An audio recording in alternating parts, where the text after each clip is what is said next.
Então, muito boa noite, bem-vindos ao nosso Evangelho de hoje. Deve ser sempre agradável, não é? Estarmos a lembrar o que Jesus falou, o que Jesus ensinou, e nós vamos lembrar para colocarem a jarra com água sobre a mesa, alguns copos. Não é necessariamente preciso que sejam de plástico, não é? O plástico vai acabar, mas podem pôr os copos, não se esqueçam. Depois vão correr à cozinha buscar a água e já não vou a tempo. Já estamos a dar tempo, iremos buscar os copos, tá? Já está tudo. Então vamos fazer o nosso Evangelho. Vamos cantar uma canção, exatamente uma canção de compromisso, embora não se chame assim. Página 5, quem tem o seu livrinho. Senhor, eu quero caminhar, sem nunca mais parar. Senhor, eu quero caminhar, sem nunca mais parar. Senhor, eu quero trabalhar e nos caminhos da dor meus irmãos amparar. Senhor, eu quero trabalhar e nos caminhos da dor meus irmãos amparar. Senhor, eu quero ficar contigo, contigo a trabalhar. Senhor, eu quero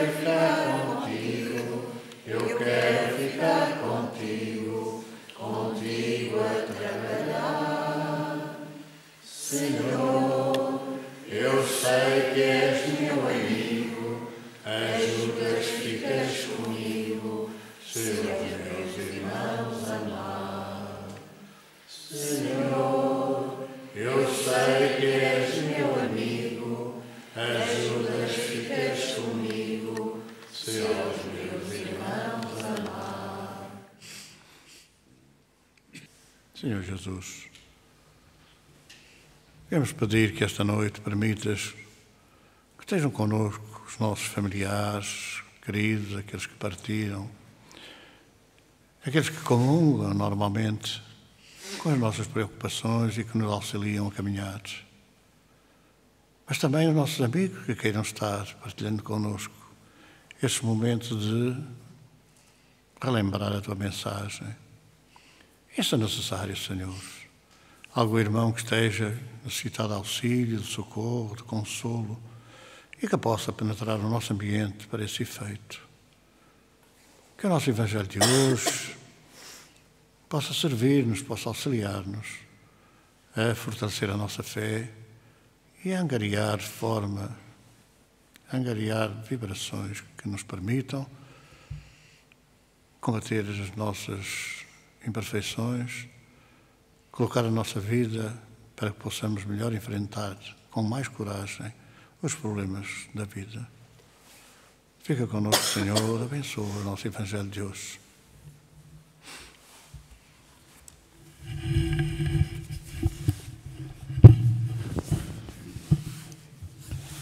Mistérios ocultos aos outros e aos prudentes. Naquele tempo, respondendo, disse Jesus: Graças te dou a ti, Pai, Senhor do céu e da terra, por escondeste estas coisas aos sábios e prudentes e as revelaste aos simples e pequeninos. São Mateus capítulo 11, versículo 25. Pode parecer estranho que Jesus renda graças a Deus por haver revelado essas coisas aos simples e pequeninos, que são os pobres de espírito, ocultando-as aos sábios e prudentes, mais aptos, aparentemente, a compreendê-las. É que precisamos entender pelos primeiros, os humildes, os que se humilham diante de Deus e não se consideram superiores aos outros, e pelos segundos, os orgulhosos, envaidecidos com o seu saber mundano, que se julgam prudentes, pois negam, tratando Deus de igual para igual, quando não o rejeitam. Pior que na antiguidade, Sábio era sinónimo de pretensioso, razão porque Deus lhe deixa a busca dos segredos da terra e revela-os do céu aos simples e aos humildes que se inclinam perante Ele. O mesmo acontece hoje com as grandes verdades reveladas pelo Espiritismo. Certos incrédulos admiram-se de que os espíritos se esforcem tão pouco para os convencer. É que estes últimos se ocupam dos que buscam a luz com boa fé e humildade, de preferência aos que julgam possuir toda a luz e parecem pensar que Deus deveria ficar muito feliz de os conduzir a Ele, provando-lhes a sua existência. O poder de Deus revela-se nas pequenas coisas como nas grandes coisas. Ele não põe a luz sob o alqueire, mas derrama por toda a parte. Cegos são os que não a veem. Deus não quer abrir-lhes os olhos à força, pois que lhe agrada tê-los fechados.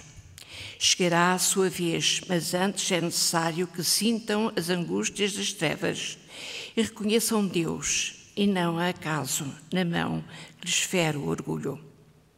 Para vencer a inutilidade, ele emprega os meios que lhe convém, segundo os indivíduos.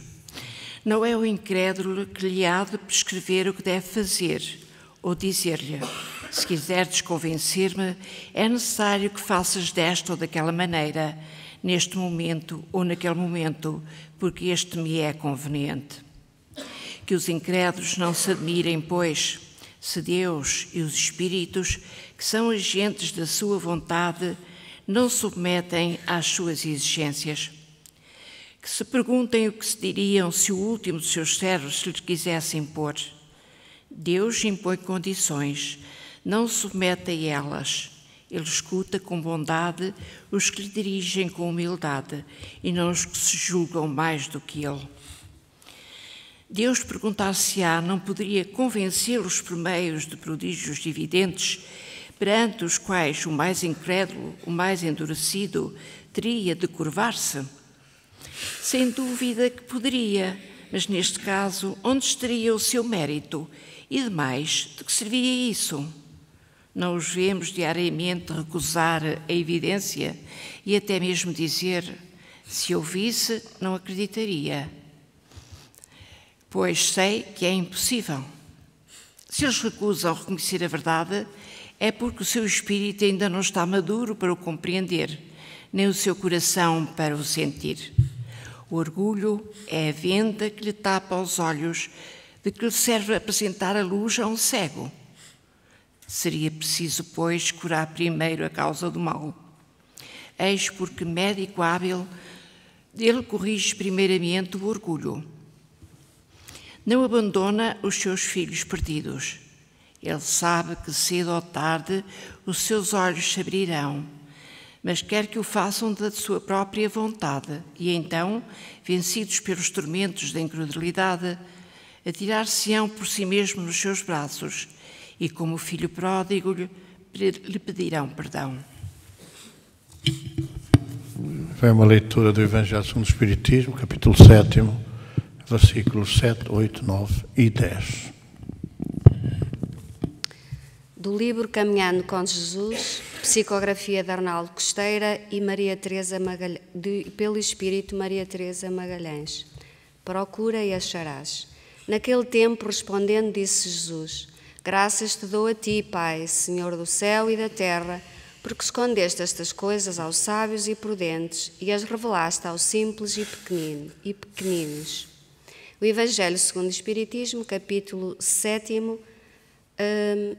São Mateus, 10:25. No mundo marcado pelo consumismo, pela satisfação das inclinações, dos prazeres, dos vícios e pela lei do menor esforço, certamente que não interessa, de uma forma geral, analisar a questão espiritual. Tão materializadas as ideias, tão direcionadas as investigações para o lucro e para o poder económico.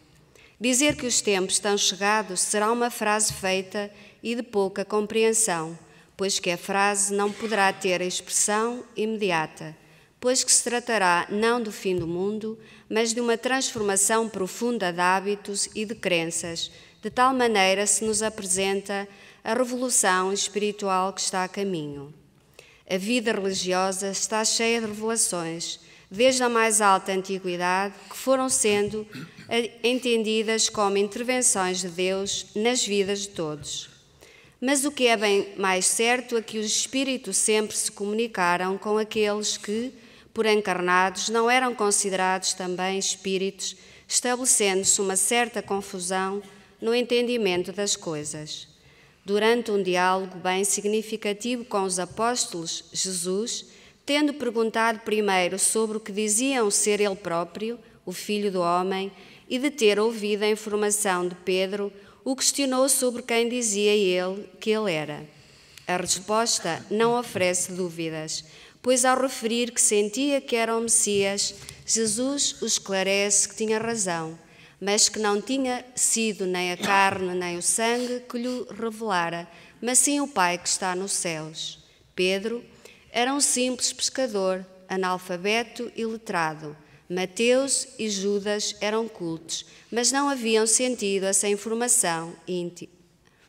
Assim quase nunca são os sábios, os doutores, as sumidades que são inspiradas sobre a verdade, pois que esses andam frequentemente mais preocupados em descobrir as coisas da terra, mas os simples que buscam alívio para as suas dores, solução para os seus problemas junto das esferas divinas, esses estão mais propensos a ouvir as vozes do céu e a sentirem a verdade sobre aquilo que é de Deus, sobre a verdade que liberta. Viva o amor, procura colocar Jesus no teu coração, fazer dele teu modelo e guia, e encontrarás muitas verdades que penetrarão o teu espírito, libertando-te da ignorância.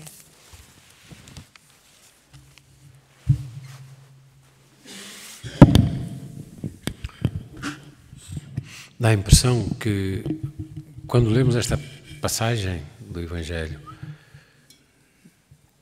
que ela quererá dizer que foi escondida dos sábios e dos prudentes.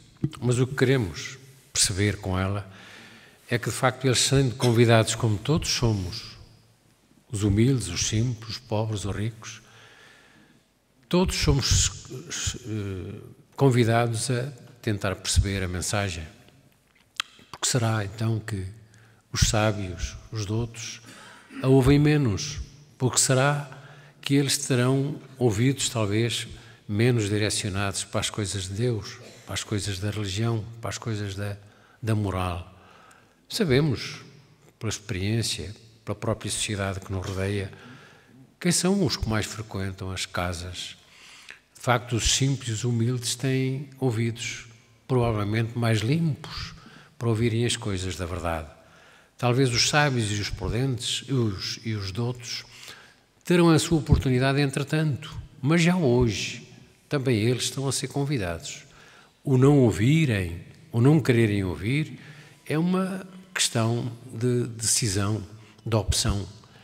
Às vezes as comodidades, porque passam, que têm, conseguem, faz-nos desviar as atenções desse mundo de onde todos viemos. Somos espíritos reencarnados e ao mundo espiritual iremos retornar. Mas é evidente que as vantagens da Terra, as coisas materiais, aquilo que os faz cegar naquilo que são as suas ânsias e poderes, afastam-nos de perceber que um dia, que poderá ser amanhã, vai ser-nos o dia último aqui na vivência terrena. E depois iremos encontrar, de facto, aquilo que são as realidades que estamos hoje a tentar conseguir. Que todos nós possamos meditar sobre as singelas palavras e mensagens que vamos lendo, ouvindo, lembrando, que o Espiritismo, felizmente, nos vai trazendo, porque Espiritismo sem verdade, sem detalhe, sem esclarecimento, é o Espiritismo do início do tempo do Cristo. Hoje o Espiritismo é o Espiritismo da explicação para todos eles. Hoje ninguém pode dizer que não conhecerá ou que não conhece a verdade pelas explicações que vamos tendo. Que as saibamos ouvir é o convite grande e que possamos desta vez tendo a oportunidade de estarmos no corpo, de vivenciar e sermos capazes de cumprir com a missão que todos temos de sermos melhores todos os dias.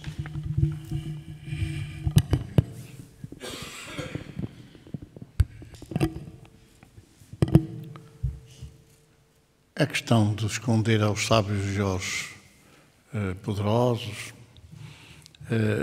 tem que ser entendido. Estamos há 2000 anos quando Jesus fala neste assunto. E, de facto, há 2000 anos, há 1900 anos, há 1800 anos, por aí abaixo, os poderosos, os ricos, os sábios, conduziam-se normalmente, ou conduziam as suas atividades numa direção que não aquela que Jesus tinha anunciado. Nós não podemos esquecer que Zaqueu, o cobrador de impostos, pequenito, atarracado, para conseguir ver Jesus passar na estrada, pregando o seu Evangelho, anunciando a sua boa nova, que é a realidade, subiu acima de uma árvore, encavalitou-se para o ver. Se fosse daqueles genericamente considerados os poderosos, os sábios, etc., não tinha estado lá sequer. Continuava a cobrar os impostos, a meter alguma parte ao bolso, mas não se preocupava sequer em ir à procura de ouvir a mensagem de Jesus. O que quer dizer que já nessa altura havia sábios e poderosos que ouviam Jesus e que se convertiam. Que, aliás, é conhecido de todos que ele dividiu logo metade daquilo que tinha pelos pobres. O que é considerável. O que é considerável. O óbolo da viúva também é um sinal muito claro, evidente. Quando Jesus fala que ela deu tudo o que tinha, e os outros que davam as notas e as agitavam para toda a gente ver, esses eram só presunçosos e queriam era tocar o sino antes de fazerem a caridade. Então, passou a haver, ao longo dos tempos, também passaram a haver espíritos que reencarnavam na Terra com determinadas missões, e nós sabemos. Talvez o primeiro tenha sido, por exemplo, Orígenes, sem ser aquela pleia de seguidores de Jesus, que defendeu contra si mesmo a reencarnação e foi banido do seio da Igreja Primitiva, falar no século II. Já havia esses poderosos que foram apropriando das ideias cristãs. E depois vamos ver Santo Agostinho, já no século V, não é? Com as invasões bárbaras, também a demonstrar que era possível a conversão, que era possível tornar-se humilde e simples. E depois vamos ver outros grandes do cristianismo, ao longo dos séculos, serem perseguidos e, de alguma maneira, perderem a vida em defesa dos seus ideais do Cristo. Mas é claro que nós vamos chegando por aí fora e vamos vendo que nos últimos 30 anos, talvez, 20 anos, 30 anos, foram reencarnando espíritos cada vez, em relação aos que estavam na Terra, cada vez mais evoluídos. Quer dizer, a grande transformação cultural e social e cultural ocorre, talvez, de há 30 anos para cá. Mas as televisões, a comunicação social só dá conta da coisa que é má, da coisa que coisa que é digamos assim, espetacular, que chama a atenção, que chama as audiências. Mas, no meio de todo o anonimato, não é? Há muitos espíritos que vêm demonstrando uma preocupação muito grande na grande transformação da Terra. Não há muito tempo, um investigador português achou que as células nervosas se comunicam com o sistema imunitário. Quer dizer, como é que isso acontece? As nossas células nervosas comunicam-se com o sistema imunitário. Foi há pouco tempo, talvez, quer dizer, a experiência já durou mais tempo, mas foi dada a público o conhecimento no último mês e meio, talvez. E isso a pretexto de ajudar um jovem tetraplégico de um acidente a começar a andar de novo. Ora, em que é que ele se baseia?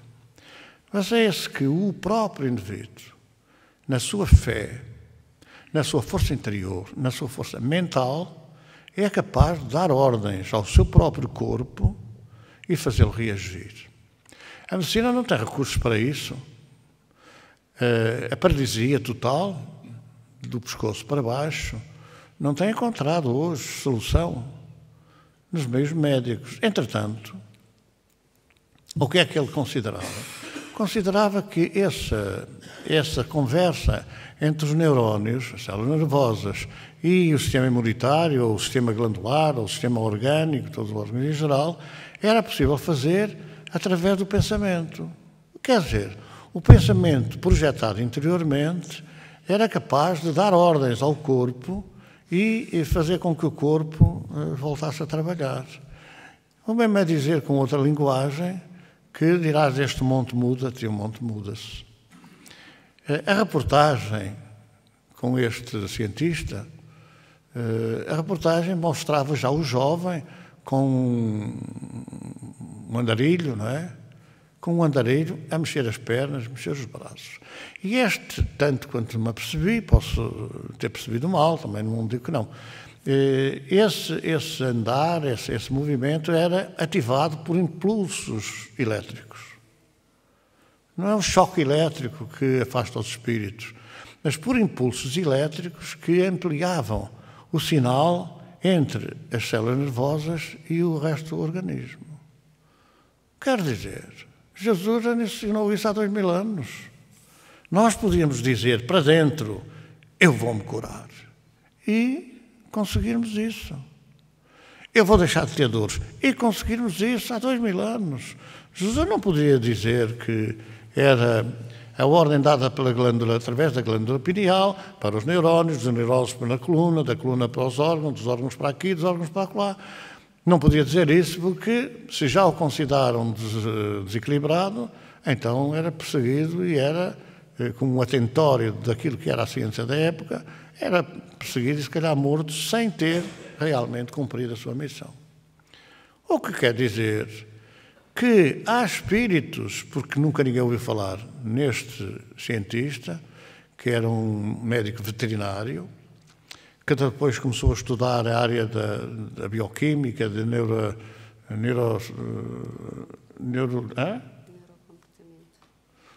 neurocomportamento, da neuro não sei quantos, qualquer coisa da neural, nervos, e começou a julgar que de facto era possível. De facto era possível dizer este monte muda-te, já com respaldo científico. Não fui candidato ainda ao Prémio Nobel, porque muita gente faz qualquer coisa para ser visto no público, para ser projetado na ribalta, para vir a receber algum prémio, nomeadamente nos direitos de autor.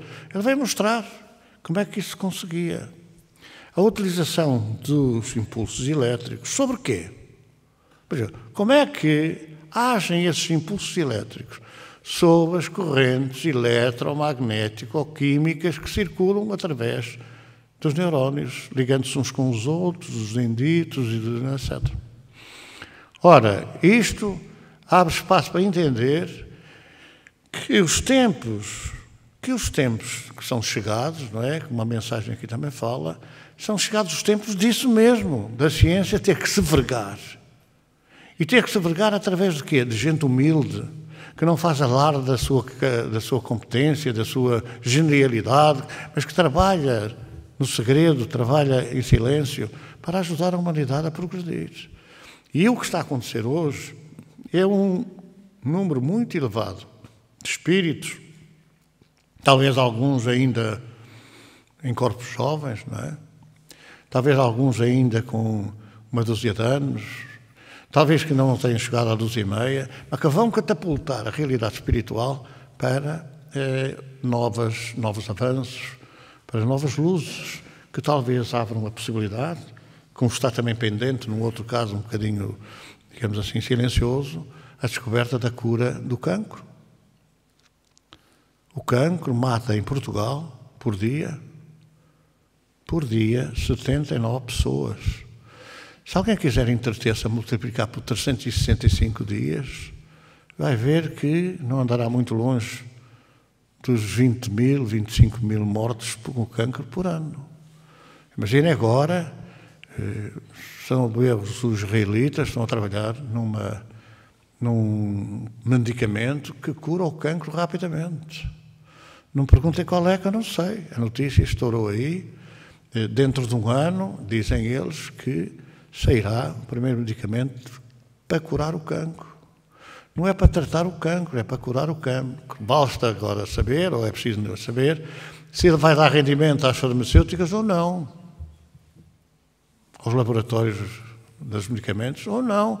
Porque não me admira nada que, se não der, que não haja uma barragem completa, um adiamento talvez, até que ganhem mais dinheiro para depois terem um lastro para suportar aquilo que vão ser as perdas em medicamentos. Talvez primeiro garantir a fabricação de uma quantidade grande para depois estar tudo para o lixo. Então é esta realidade que nós temos que ver, dessa coisa dos humildes, dos simples, que estão a reencarnar na sua simplicidade, mas orientados para uma pesquisa profunda que ajuda a humanidade a crescer. E é a esses simples e humildes que se refere o Evangelho, enfim, à distância, que Jesus fala, aqueles que, de facto, no seu anonimato, no seu silêncio, vão ajudando ou vão ajudar a humanidade a crescer. É esta questão que nós devemos até congratular-nos por conhecermos cada vez mais o cristianismo rediviva, que na sua pureza inicial, justificando racionalmente que nós possamos melhor conhecer as coisas para melhor podermos agir. Então o nosso Evangelho também é isso. Também é o conhecimento em marcha, também é a sabedoria em marcha, também é a nossa preparação para os tempos que se aproximam, que acreditamos serem de muita dor, não estamos a pressentir coisa nenhuma, mas para a análise das coisas em si, irão ser meses, anos, tempos de grande sofrimento, que é fundamental para que as pessoas acordem para a realidade. Alguém quer nos fazer alguma pergunta? Então, sendo assim, marchamos para o final. Eu ia pedir ao Eugênio que fizesse a prece de encerramento, sabendo que, integrados na cadeia da fraternidade, integrados nesta quadrícula de amor, e a esta hora estamos todos sintonizados a fazer o nosso Evangelho no lar, que nós possamos lançar naqueles que não conhecem Jesus, nem conhecem sequer a sua boa nova.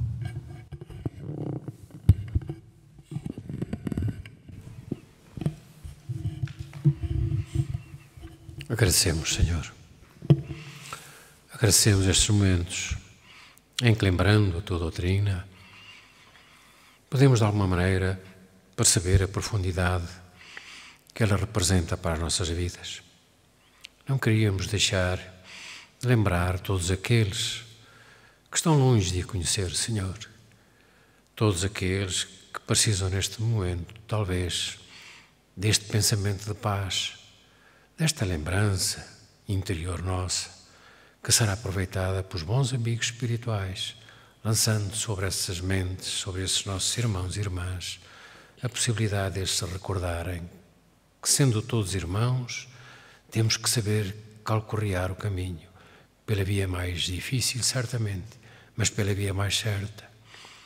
Estamos aqui, Senhor, para que nos continues a envolver com a tua paz, que saibamos recolher o pouco que ela represente, mas que nos diga no nosso íntimo que somos irmãos necessitados, capazes de poder ajudar-nos uns aos outros como queremos fazer. Que sejamos fortes e decididos, que a tua paz nos acompanhe até aos nossos lares. Assim seja, Senhor. Página 25. Tu és no teu caminho, tu és cristão de quando em vez, com tanta falta de carinho e tanta dor que tu não vês. És egoísta, não te das conta, como é erros de grande monta, não te apercebes se anda no ar o despertar.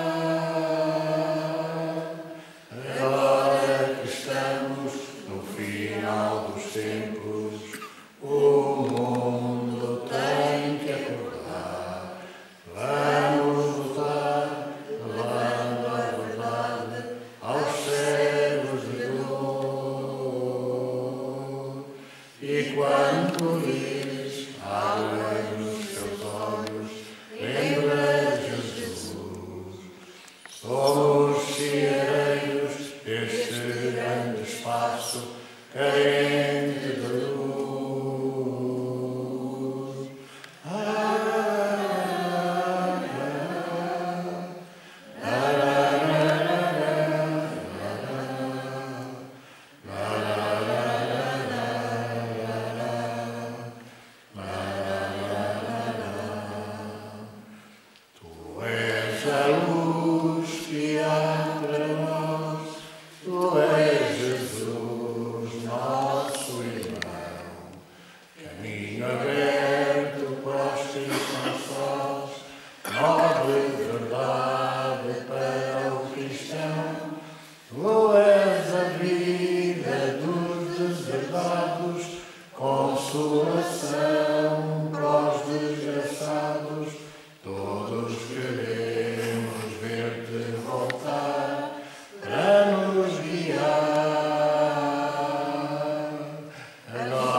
Chegamos ao final do nosso Evangelho. Eu pedi aqui que distribuíssem a água, faz favor.